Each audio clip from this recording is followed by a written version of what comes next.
बिस्मिल्लाहिर्रहमानिर्रहीम। अस्सलाम वालेकुम नादरीन, आप यूट्यूब चैनल देख रहे हैं। मैं इमरान खान हूँ। साबिक वज़ीर-ए-आज़म पाकिस्तान इमरान खान साहब ने अपना पहला जलसा किया है।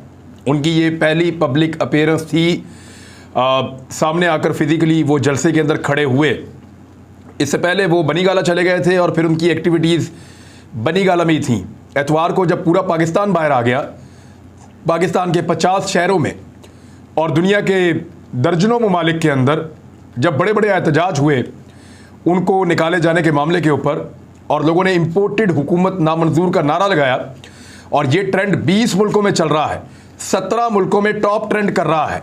और सिर्फ पाकिस्तान के अंदर गिरफ्तारियां हो रही हैं, लगातार गिरफ्तारियां हो रही हैं, और पाकिस्तान के अंदर इस आवाज़ को दबाने की कोशिश की जा रही है। लेकिन इसके बावजूद ये ट्रेंड नीचे नहीं आ रहा।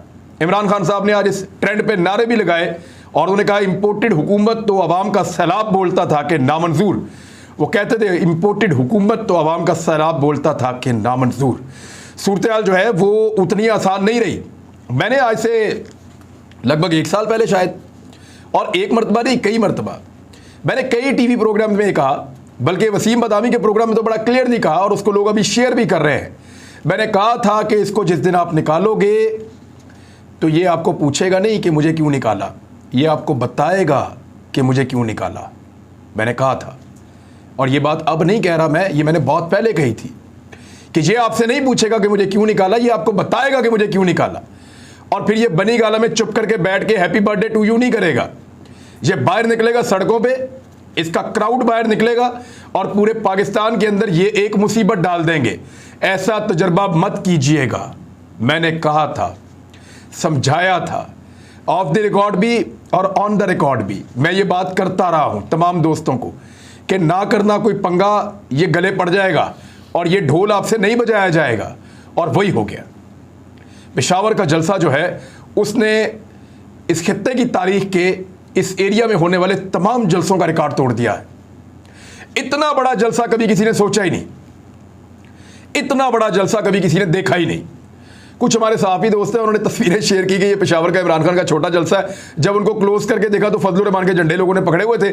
थोड़े दिन पहले जब पीडीएम का एक फ्लॉप जलसा हुआ था तो उसकी कुछ तस्वीरें पीटीआई वालों ने लगाई थी, उन्होंने वही तस्वीरें उठा के लगा दी कि पीटीआई का जलसा फ्लॉप हो गया है, और फिटे मुंह ऐसी सहाफत के ऊपर। वहां जाकर देखें आज हुआ क्या है। मैं आपको एक मनाजिर है वो दिखाता हूं आपको, और इन पर आप गौर करें। ये जलसा गाह के अकबी मनाजिर हैं, यानी जलसा सामने हो रहा है, जलसा गाह स्टेज जो बना हुआ उसकी बैक साइड पे लोग रुकावटें अबूर करके पहुंच गए कि इमरान खान जब उतर के वापस जाएगा उसको जाते हुए तो देख लेंगे कम से कम। फ्रंट पे तो जगह ही खत्म हो गई थी। जितना पंडाल रिंग रोड में वहां बनाया था, बहुत बड़ी जगह बनाई गई थी, इतनी बड़ी जगह बनाई गई थी कि माजी में किसी ने इतनी बड़ी जगह को भरने का सोचा भी नहीं था। इतनी बड़ी जगह बनाने के बावजूद वो सारी फुल हो गई। वहां तिल धरने की जगह नहीं थी, बंदे अंदर आ नहीं सकते थे। ये ड्रोन के मनाज़र अगर आप देखें तो आपको आइडिया हो जाएगा कि ऐसा लगता था कि हर तरफ सारी सर है, बंदे के ऊपर बंदा चढ़ा हुआ था। और ये है इंसानों की अदालत जो रात को लगी है। अवाम का अज खुद नोटिस है, उन्होंने अदालत लगाई है और अज खुद नोटिस पे समाअत हो रही है। अभी वो सुन रहे हैं, फिर वो फैसला सुनाएंगे, फिर वो फैसले पर अमल करवाएंगे। कहा था कि ये पंगा ना लेना। मैं कह रहा था कि इमरान खान को ऐसे मत निकालना, ये खुद चला जाएगा, शायद वापस ना आ सके। लेकिन आप इसको जब निकालेंगे, ये रिएक्टिव फोर्स है। बताया था रिएक्टिव फोर्स है, बताया था कि ये मुख्तलिफ पॉलिटिकल पार्टीज के रिएक्शन में पार्टी बनी है। इसको निकालेंगे, रिएक्शन वापस आएगा। असेसमेंट गलत हो गई, निकाला, रिएक्शन आया, सारी दुनिया देख रही है। मैं कोई जादूगर थोड़ी हूं, या कोई पीर बुजुर्ग बाबा थोड़ी हूं, या कोई फ्यूचर में थोड़ी देखता हूं। आम आदमी के समझने की बात थी कि जब आप इमरान खान के साथ ज्यादती करेंगे तो उसका फॉलोअर खड़ा हो जाएगा। ना सिर्फ उसका फॉलोअर खड़ा हो जाएगा, बल्कि आपने ज्यादती भी उस लेवल की है कि अमेरिका के साथ मिलकर काम डाल दिया। यानी आपने उस आदमी को भी खड़ा कर दिया जिसका पाकिस्तान तहरीक इंसाफ से कोई ताल्लुक नहीं था। ना सिर्फ उसका अपना वर्कर खड़ा किया, पहले ये 3 शक्लें दिखा के, फजलुर रहमान, आसिफ अली जरदारी और शहबाज शरीफ, ये 3 शक्लें दिखा के पहले उसका अपना कारकुन खड़ा कर दिया। बाद में अमरीकी साजिश के मामले के ऊपर बाकी जो रही कसर थी वो भी पूरी कर दी। अब पब्लिक ही पब्लिक है उसके साथ। और इमरान खान साहब का जो मूड था आज के जलसे में, वो काफ़ी गुस्सीला था। बड़े लंबे अरसे के बाद जेन्युइनली उनकी तकरीर में जज्बात थे, उनकी तकरीर में गुस्सा था। और ये चीज़ बता रही है कि इमरान खान साहब बाज आने वाले नहीं हैं। मैंने कहा था ना कि ये नहीं बाज आएगा, ये सड़कों पे आ जाएगा। उन्होंने कहा मैं हर शहर में आ रहा हूं, हर इलाके में आ रहा हूं, हर जगह पहुंचूंगा, आप लोग तैयारी पकड़ दें।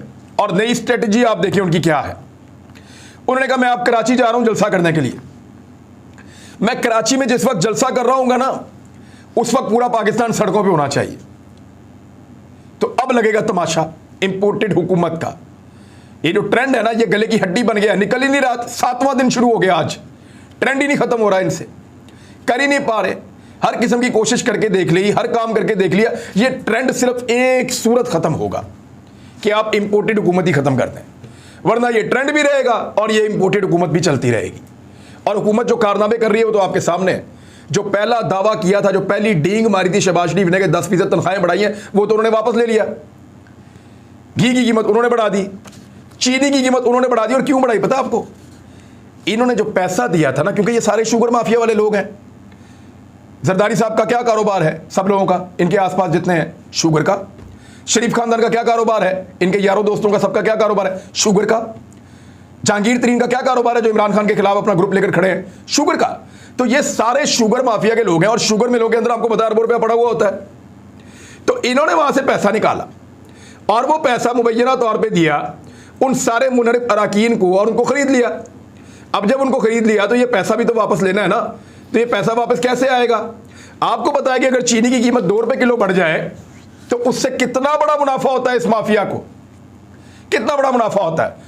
तो इन्होंने 9 रुपए, कई जगह पे 13 रुपए तक इन्होंने चीनी की कीमत एक दिन में, पहले दिन आते ही बढ़ा दी, ताकि 10 दिन 15 दिन के अंदर अंदर जितना पैसा इनका खर्च हुआ है।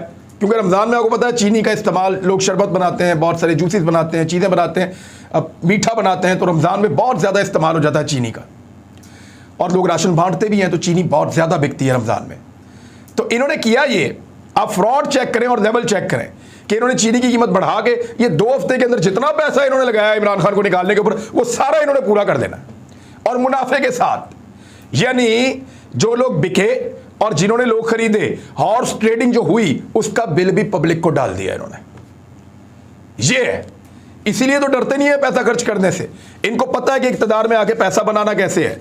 इमरान खान साहब खासे गुस्से में थे। जो बातें उन्होंने की उनमें से कुछ चीज़ें बड़ी इंपॉर्टेंट है, मैं आपके साथ शेयर करता हूं। उन्होंने कहा जी जब मैं कराची में जलसा कर रहा हूँ ना, तो पूरे पाकिस्तान में निकल के सुननी है तुम लोगों ने बात।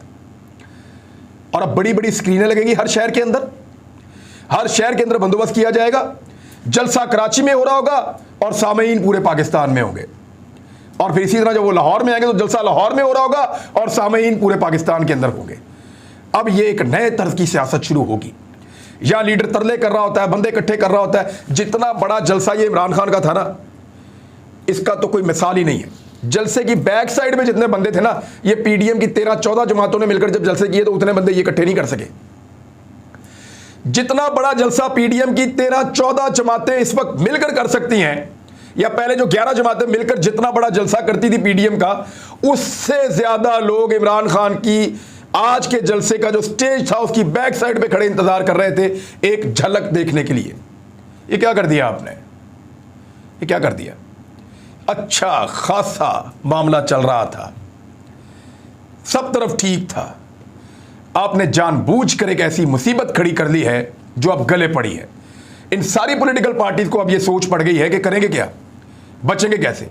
आपको पता है पाकिस्तान तहरीके इंसाफ से गुज़िश्ता 2 दिनों से लगातार बेशुमार लोग राब्ता कर रहे हैं कि हम पीटीआई ज्वाइन करना चाहते हैं। पब्लिक के अंदर जो है वो पीएमएलएन के लोग जो कल तक थे, या पीपल्स पार्टी के लोग थे, या दीगर पॉलिटिकल पार्टीज के लोग थे, उनकी हमदर्दी इस तरफ आ गई है। ये सारा कुछ जो है वो गलत प्लानिंग का नतीजा है, तो अब भुगतना तो पड़ेगा। इमरान खान साहब ने शाबाश दी अली मोहम्मद खान को कि उसने अकेले ने 170 से ज़्यादा लोगों का मुकाबला किया। शाबाश का मुस्तहिक है वाकई। और लोगों ने जिस तरह अप्रिशिएट किया अली मोहम्मद खान को, तो वफादारी की लोग कदर करते हैं। कासिम सूरी को जब इमरान खान ने अप्रिशिएट किया तो लोगों ने जितना अप्रिशिएट किया, लोग वफादारी की कदर करते हैं। ये जितने मुनहरिफ अराकीन हैं या जो लोग बेवफाई जिन्होंने की है, उनके लिए इसमें एक सबक है कि कमज़ोरी दिखाने वालों को लोग याद नहीं करते। आप अकेले हैं या हुजूम में, आप लड़ते हैं, लोग आपको याद रखते हैं। अली मोहम्मद खान और कासिम सूरी आज के 2 हीरोज थे। जलसे के अंदर लोग उनको अप्रिशिएट कर रहे थे। फिर इमरान खान साहब ने कहा कि मरासले के बारे में बात की, तो उन्होंने कहा कि अमरीकियों, हमें तुम्हारी माफ़ी की ज़रूरत नहीं है, तुम कौन हो जो हमें माफ करोगे? ये है बात। कल से अब तक शहबाज शरीफ का मुंह नहीं खुला, अमेरिकन ने धमकी लगाई है। अब तो भारत भी डू मोर कह रहा है, डूब के मर जाओ।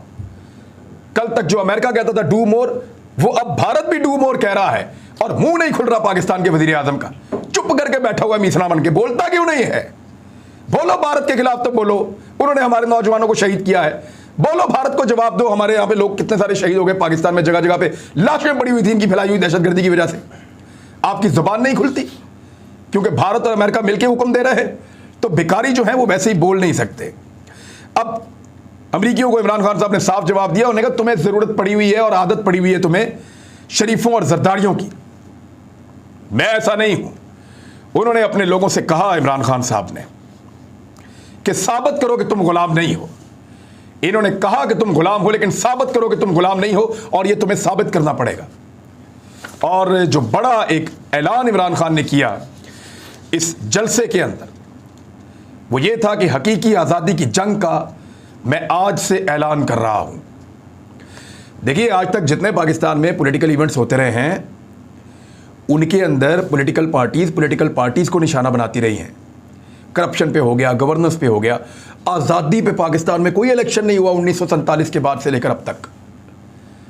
ये इलेक्शन आज़ादी पे हो रहा है। पाकिस्तान बनने के बाद से लेकर अब तक कोई एक इलेक्शन भी आज़ादी पर नहीं हुआ।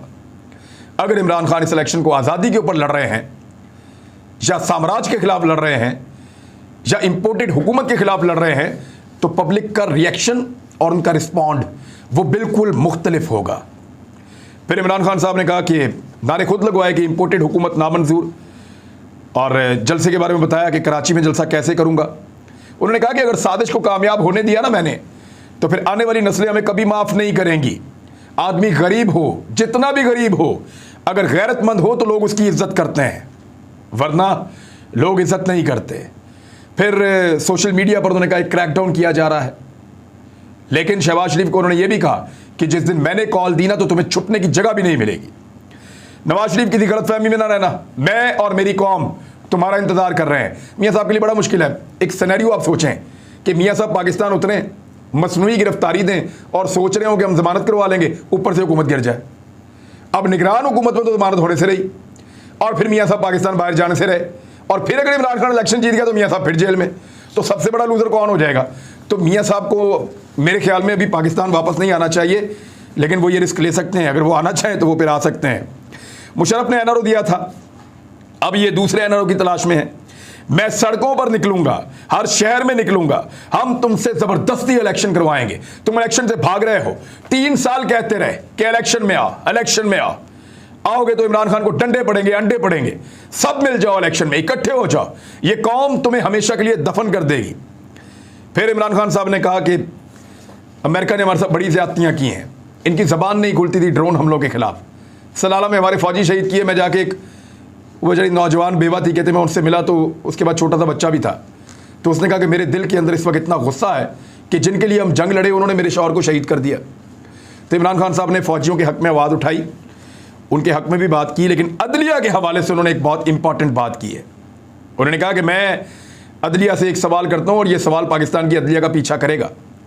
उन्होंने कहा कि मैंने क्या जुर्म किया था कि आपने रात के अंधेरे में अदालत लगाई।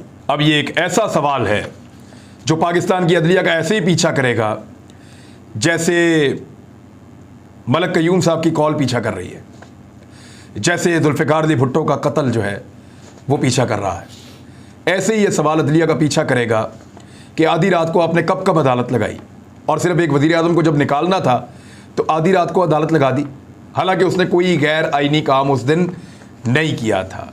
तो इमरान खान साहब पूछ रहे हैं कि मैंने आज़ाद अदलिया के लिए जेल काटी है। मैं अदलिया से पूछना चाहता हूं कि मैंने ऐसा कौन सा जुर्म किया था कि रात के अंधेरे में अदालत लगा दी। अब ये तो इमरान खान साहब का मोमेंटम है जो बन गया है, और ये अब नहीं टूटता दिखाई दे रहा। किसी को लगता है कि ये नीचे जाएगा तो वो गलतफहमी में है, और यही गलतफहमी मुशर्रफ को मरवा गई थी।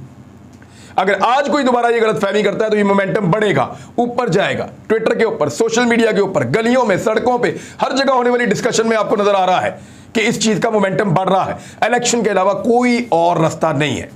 अब मैं जरा जो सोशल मीडिया यूजर्स हैं उनके लिए एक छोटा सा पैगाम है, जरा इसको समझ ले बात को। आप बेशुमार लोग ट्विटर इस्तेमाल करते हैं, लेकिन आप तमाम लोगों को नहीं पता कि ट्रेंड कैसे बनता है और कैसे चलता है। मैं ज़रा थोड़ा सा आपको इस वीडियो के अंदर समझा रहा हूँ, इसको समझ लें आप। ये जो ट्रेंड होता है इसमें सबसे पहले आप हैशटैग लगाते हैं, यानी एक ये निशान जो आपको स्क्रीन पर नज़र आ रहा है, और इसके बाद आपने कुछ लिखना होता है। ये जो भी आपने लिखना होता है ना, इसको बगैर स्पेस के लिखना होता है, अंडरस्कोर के साथ आप उर्दू में नॉर्मली लिखते हैं। और जब आप इसको छोड़ देते हैं तो फिर ये हैशटैग आपका ब्लू हो जाता है। अगर ये ब्लू होगा तो ये ट्रेंड करेगा, अगर ब्लू होगा तो ट्रेंड नहीं करेगा। तो इसका सबसे आसान तरीका ये है कि अगर आप किसी ट्रेंड के अंदर शामिल होना चाहते हैं तो आप वो जो ब्लू वाला एरिया है जो ट्रेंड चल रहा है उसके ऊपर आप क्लिक करें। जब उसके ऊपर आप क्लिक करेंगे तो वो पूरा का पूरा हैशटैग खुल जाएगा। वहां से जब आप ट्वीट करेंगे तो वो ऑटोमेटिकली लिखा हुआ आ जाएगा, उसके ऊपर आप जो लिखना चाहते हैं वो लिखें और उस हैशटैग का आप हिस्सा बन सकते हैं। मिसाल के तौर पे इंपोर्टेड हुकूमत नामंजूर, और स्पेलिंग का ख्याल रखिए, एक चीज़ इधर से उधर हो जाए तो वो आपका काउंट नहीं होगा। तो आप लोग भी अपना हिस्सा डाल सकते हैं पाकिस्तान की एक बड़ी मुहिम के अंदर जहां पे इंपोर्टेड हुकूमत नामंजूर। अब तक के लिए इतने, अपना ख्याल रखिएगा, अपने इस चैनल का भी ख्याल रखिएगा। अल्लाह हाफ़िज़।